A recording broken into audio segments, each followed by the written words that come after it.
I've lived my whole life in Brazil, except for the 4.5 years I lived in the eastern part of the United States. And man, what a ride that was. I'm Paulo, a tall Brazilian guy chasing an engineering degree who've met Sophia, a rich chick from Connecticut who drags me into a crazy mix of love, lies, and a revenge plot that still blows my mind. I'm decent at sports, thought I had life figured out, until she turned it all upside down, and you'll be cheering for me by the end. Let's dive into this wild mess. I grew up in the buzzing streets of Sao Paulo, surrounded by the kind of energy that makes you feel alive. Think samba, beats in the air, street markets packed with fresh mangoes, and kids kicking soccer balls in every alley. My family's pretty tight-knit. I've got 2 younger sisters who always kept me on my toes, and my parents ran this beachfront cafe that's been in the family for years. It's right by the ocean, serving up acai bowls and caipirinhas to tourists and locals alike, which makes us look like big shots in our neighborhood. My dad's always been the work hard, dream big type, and he'd tell me stories about how he built the cafe from scratch, starting with just a little cart and a cooler of drinks. That hustle stuck with me. I knew I wanted to make something of myself, even if it meant leaving Brazil for a bit. Those 4.5 years in the US were a whole new world, though. I just finished a year of mandatory community service back home, helping out at a local school, teaching kids basic math and soccer drills. And my big dream was to settle in America for good. Brazil's got some dope schools, no doubt, but I wanted a fresh start, you know? I'd heard all these stories about the US being the land of opportunity, and I wanted in on that. I've got cousins in North America, so the plan was to crash with them while I got settled. Turns out they were all the way up in Canada, and I didn't want to deal with the extra paperwork to cross borders while starting school, so I ended up on my own. It was a little scary at first, but I figured I'd make it work. I'm a tall dude, always been pretty solid at sports, so I jumped on the basketball and volleyball teams at college. I wasn't some pro baller, but I held my own. My height gave me an edge in basketball for rebounds, and I had a decent spike in volleyball from all those beach games back home. The coaches liked my hustle, and they even tossed me a small athletic scholarship after I'd already enrolled, which was a lifesaver. Tuition as an international student was no joke, and even though my parents were doing all right with the cafe, every bit of help counted. I'd send them pics of me in my team jersey, and my mom would call me, all proud, saying, "You're making us look good, Paulo." That meant the world to me. While I'm grinding through classes, trying to wrap my head around calculus and physics, I meet this girl, Sophia, a Connecticut native from a super wealthy fam. She's into fine arts, always carrying around a sketchbook covered in doodles, and we hit it off in an English class, clicking fast. She's a couple years older than me, but we get serious quick. Serious enough that I grab an apartment off campus, and she moves in with me. Her parents' place isn't far from school, a big fancy house with a gated driveway, but she'd rather chill with me, which I thought was cool. Looking back, though, I bet she didn't want to bring me around her folks too much. Maybe they didn't dig the idea of their daughter dating a Brazilian guy, or maybe she wasn't sure about showing me off to them. I'd ask sometimes, "When am I going to meet your parents?" And she'd laugh it off, saying, "Oh, soon. They're just super busy." But soon never came. Our thing felt awesome, at least to me. She never seemed bummed, always hyped to show us off as a couple. She was the first person I knew who was obsessed with this new selfie stick thing, dragging it everywhere, on walks around campus, at coffee shops, even when we'd grab burgers at this little diner down the street. She'd snap pics like every moment was a big deal, giggling as she angled the stick just right. I didn't even have social media back then. I thought it was a waste of time, but I made an account just so she could tag me in her posts. Soon, her friends started adding me, and then my Brazilian buddies who saw me online jumped in too. It was like a crazy chain reaction. I'd get notifications all the time, and Sophia would tease me. "Look at you, Mr. Popular." Her crew started calling me Pelé, after that legendary Brazilian soccer player, which was hilarious, because I don't even look like him. I'm more lanky than stocky, and my soccer skills are average at best. Sophia was super open about her fam's cash, telling me she had a trust fund that'd keep her set for life, no job needed. She'd be like, "I don't even need to finish college. My fund's got me covered." I'm from a comfy spot too. My dad's cafe makes us look like big shots back home. But I don't have a trust fund. Sophia would get these bank statements in the mail, showing her trust fund balance, the interest it raked in, and her monthly allowance. Basically, a fat stack of cash just for existing. She'd leave them lying around the apartment, showing them off to me like it was no biggie. They didn't have her full account number, just the bank name and balances, but still, 6 figures a year for doing nothing? That's nuts. She wasn't in a rush to graduate, which is why at 23, she was still a sophomore. She'd joke about it, saying, "I've got all the time in the world, why rush?"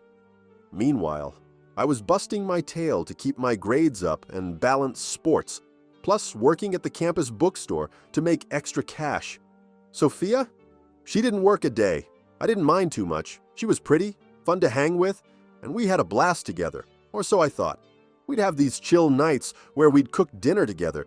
I'd try to teach her how to make brigadeiros, these Brazilian chocolate treats. But she'd always burn the condensed milk, and we'd end up laughing till we couldn't breathe. I wasn't sure if I'd marry her, but I didn't rule it out either. Those moments made me think maybe this could be something real. One thing that got on my nerves, though, was how dramatic she could get. If we were shopping and her favorite personal shopper wasn't around, she'd act like the world was ending, making a huge scene. She'd stomp her feet and huff, "This is ridiculous." I'd just stand there, trying not to laugh, because it was over something so small. She'd also be kinda snippy with restaurant staff over tiny stuff. Like if her iced coffee wasn't cold enough, she'd send it back with a sassy tone, which always made me cringe. I'd tell her, "Hey, chill, they're doing their best," but she'd just roll her eyes. Another thing that bugged me was how she'd pretend to be broke, even though she was loaded. I'm not saying you gotta flash your cash, but she'd go out of her way to act like she grew up rough, like she was hustling to make it. It was this whole bohemian artist vibe, like she was some starving creative soul when she had more money than she'd ever need. She'd show up to art class in these thrift store outfits she bought on purpose to look authentic, but I knew she had a closet full of designer stuff at her parents' place. Around me, she'd chill out a bit, but in front of others, she'd play it up, acting like she was all about the grind. It felt fake, like those rich kids who try to act like they've had it hard to seem real. I'd call her out sometimes, teasing, "Sophia, you've got a trust fund. Why are you acting like you're broke?" She'd laugh and say, "It's just for the aesthetic, Paulo. Relax." Things were rolling along until Sophia hits me with, "Hey, what do you think about an open relationship?" I had no clue what that meant. So she explained, and I was like, "Nah, that's not my thing." I asked if she wanted one, wondering if that's why she brought it up, but she brushed it off, saying she'd just read about it somewhere. Looking back now, I'm pretty sure she already had someone, or a few someones, on the side, or at least had her eye on them, and was testing the waters with me. I started noticing little things after that, like how she'd be on her phone more, smiling at texts she wouldn't show me, or how she'd run errands that took way longer than they should have. I didn't want to be that jealous guy, so I let it slide, but it definitely planted some doubts. Here's a detail that ties in. Sophia had surgery years ago to make sure she couldn't have kids. She told me about it early on, even emailed me a PDF from her doctor to prove it, because she was pushing hard for us to skip protection during sex. I'd been worried about an accidental pregnancy, but she was like, "Don't worry, I can't get pregnant." So, we'd been going without until that open relationship talk made me question everything. If she was thinking about seeing other people, was she being honest about being clean? She swore up and down she had no other partners. And I, total fool that I was, believed her. So we kept going as is. But those doubts kept creeping in, especially when I'd catch her whispering on the phone in the other room, or when she'd come home late smelling like someone else's cologne. I'd ask, "Where were you?" And she'd say, "Oh, just with friends." But her smile never quite reached her eyes. A couple weeks later, though, Sophia drops a bomb. "I need to move out. This isn't working." I'm crushed, but try to keep it cool, asking, "Can we at least stay friends?" She's all smiles. "Of course we can be friends." Deep down, I knew she'd probably met someone new, or had been with them all along, and was just ready to bounce. I figured, well, that's life. People come and go, right? I spent that night alone in our apartment, staring at the ceiling, replaying every moment of our relationship, wondering where it went wrong. I even called my mom back in Brazil, just to hear a friendly voice. She told me, "You'll find someone who's real with you, Paulo. Don't let this break you." That helped, but I still felt like I'd been punched in the gut. She left a ton of stuff behind, clothes, papers, even those trust fund statements. I reached out, "Hey, since we're friends, want to come grab your stuff? Or I can drop it off." She was super casual. "Oh, no rush. I'll get it someday. Can you hold on to it for me?" It wasn't a ton of stuff, so I didn't push, but I got the vibe she didn't want me showing up at her new place or her parents' house, probably because of her new guy. Fine, whatever. I packed her stuff into a box, shoved it in a corner, and tried to move on with my life. I wasn't big on social media, didn't even have it linked to my phone, because I just didn't care. Turns out, though, Sophia blocked me on every platform right after she moved out, even going through her friends list to delete anyone tied to me, like my Brazilian pals. I didn't notice until later. I was too busy wrapping up my degree. I got accepted to a master's program one state over, so I hired a service to box up my less important stuff and ship it to my new place.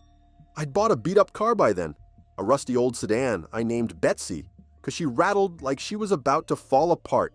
So I drove over with just a suitcase to get settled while waiting for the rest of my things.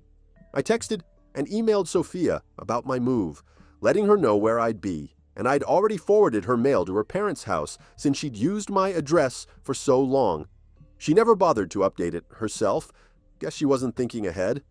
In my new city, I dove headfirst into my master's program, barely going home except to eat and sleep. Some of my moving boxes, like ones with old textbooks or heavy winter gear, stayed sealed the whole time. I was so focused on school that I didn't even have time to think about Sophia. Well, not much anyway. I'd still catch myself wondering what she was up to, but I tried to shake it off.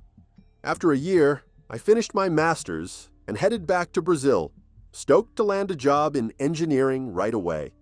I sold Betsy and most of my furniture online, keeping just the essentials. I'd labeled all my moving boxes, so the ones I didn't need stayed closed until I got back home. Once I'm settled in São Paulo, I finally unpack everything. And guess what? I still have Sophia's old clothes from when we were together, plus over a year's worth of her trust fund statements from the time she lived with me. It's been 2.5, maybe 3 years since we split, and we haven't talked once, so I figure she doesn't want this stuff anymore. Still, I don't want to toss it without checking with her. I pull out her stuff, and it's like a time capsule. Fancy dresses she'd worn to art gallery openings, a pair of heels she'd tripped in one night while we were dancing, and those bank statements that made my jaw drop every time I saw them. It all brought back memories, some good, some not so good, and I found myself sitting on the floor, just staring at it all for a while. I hop on social media for the first time in forever, only to find she's blocked me everywhere. Messages, texts, emails, the works. I'm confused, thinking it's a glitch, so I log out and check her profile as a random user. Boom, there she is. Same old Sophia, still pretty, still rocking that quirky bohemian style. I take a break to scroll through her life the past few years. She's with a new guy now, looks a bit like me, but with a man bun and a more artsy vibe, probably some painter or musician type. Good for her, I guess. Her social media is a total diary. Every little thing gets a post. She's as dramatic as ever, but now she's super into activism, which is cool. Nice to care about stuff, right? Of course, she's still playing the struggling artist card, acting like she's barely scraping by in the big city. She posts about growing up with nothing, even claiming she ate grass stew as a kid because she was so poor. I nearly choke. That's my story. I told her how my family ate grass stew during tough times in Brazil, back when my grandparents were struggling to make ends meet, and now she's passing it off as hers. She's out here trashing big brands, acting like she's all about the hustle, when we both know she's loaded. I'm rolling my eyes until I see a post that hits me like a punch. Her friend writes, "Sophia, this is so like your toxic ex, Paulo OMG." It's about a meme on verbal abuse being as bad as physical abuse. Sophia replies, "Yeah, Paulo really tried to crush my spirit. He'd even threaten me sometimes." What? I'm floored. Then her guy friends chime in, saying they'd beat me up if they ever saw me. I laugh at first. Most of these dudes look like they'd snap in a breeze. But I'm also fuming because Sophia's straight up lying about me. Some even talk about reporting me to the school to get my degree revoked or putting me on some offender list, even saying they'll call the cops to have me arrested. I'm sitting there thinking, seriously? I never even raised my voice at her. She keeps going in other posts, naming me outright, saying I mistreated her, cheated my way through school, even claiming my parents are tied to some Brazilian crime syndicate. Ha, okay, Sophia. My dad's biggest crime is overcharging tourists for coconut water at the cafe. She plays the saint, saying she's taking the high road by not reporting me, calling herself a survivor, while her friends shower her with praise for her bravery. I'm gagging over here. I dig deeper and see she broke up with the guy she left me for, and now she's trashing him too. Guess she blocked him everywhere as well. From her posts, it's clear she's still pushing this struggling artist image, and her new boyfriend seems to buy it. They're deep in the activist scene, always posting about charity fundraisers, which is honestly pretty noble. But Sophia's smearing me across every platform. The Book of Faces, the Instant Pics, that little blue bird app where people overshare their lives. I'm sitting there, staring at those trust fund statements I still have, showing she's anything but struggling. Unless she's blown through millions in the last 2 years on something wild, she's pulling in over 6 figures a year just for breathing and will for life. Then I see a post that pushes me over the edge. Sophia claims she can't have kids because of a traumatic incident. She doesn't blame me directly, but she's milking it for sympathy, acting like a victim to score points online. I'm done. She's the one who had surgery to avoid kids, and I've got the proof. She's even blaming PTSD for why she's almost 30 and still hasn't graduated, which is just ridiculous. I'm fuming, pacing around my room, thinking this girl is out here ruining my name for no reason. I think about making a fake account to message her, but then I notice one of my Brazilian friends is still on her friends list. He doesn't speak much English and barely uses social media, so he has no clue what's going on. I also realize Sophia never added her parents as friends. She once said they were too old for tech, but they're like 52. Come on. I bet she didn't want them seeing her fake, poor artist persona.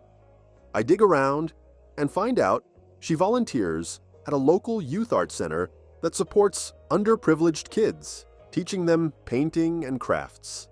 It's a cool gig, but I know she's probably playing the same struggling artist card there too.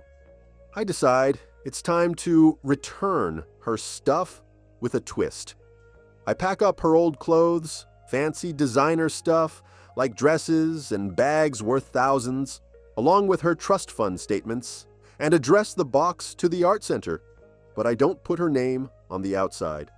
Inside, I write a note with her name, saying these are things She left at my place when we lived together in the US. I add that the center could probably sell this stuff for a good chunk of change to fund their programs, if Sophia's cool with parting with them, of course. I also slip in a little letter for Sophia. Found your stuff while unpacking. Thought you might want it back. Paulo. Before sending the statements, I get crafty. I collect Sophia's most dramatic online posts. Her at rallies, railing against the 1%, whining about her hard-knock life, claiming she's barely surviving on her art.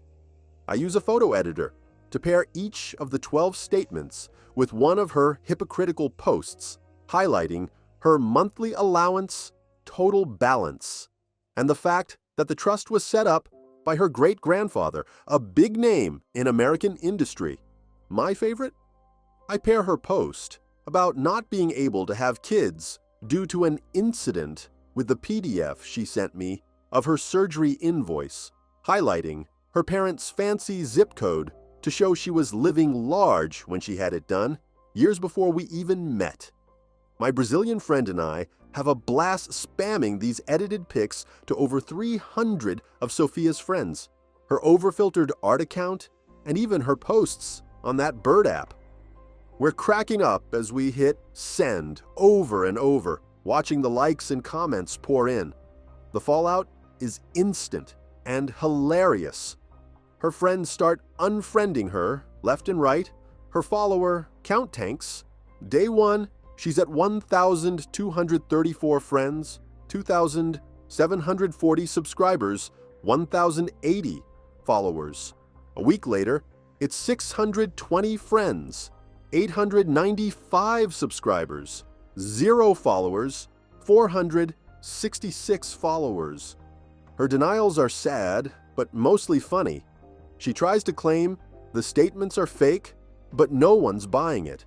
Her boyfriend looks ticked in her latest posts, and all the activist groups she liked start distancing themselves when they see she's been sitting on millions while playing the starving artist card. I even see some comments from her art center co-workers like, "Wait, you're a millionaire? Why'd you always say you couldn't afford supplies for the kids?" A few months later, I check again. Poof, her profiles are gone, or at least the ones she'd been using. I bet her boyfriend was shocked to learn his bohemian girlfriend was a secret millionaire. Hope he enjoyed the glow-up. I heard through the grapevine, my Brazilian friend who was still on her friends list, that her boyfriend broke things off shortly after the truth came out. Apparently, he felt lied to, which fair enough. I also heard she tried to start a new account under a different name, but her old followers sniffed her out and called her out again. So she gave up on social media altogether. It was like watching a house of cards collapse, and I couldn't help but feel a little satisfied. A few days after I sent the box, the art center called me long distance to thank me for the donation. They made sure Sophia got it, and I didn't hide that it was from me. If she wants to come at me for exposing her lies, she's welcome to try. They said she denied the stuff was hers at first, but when she saw the statements, she claimed I faked them.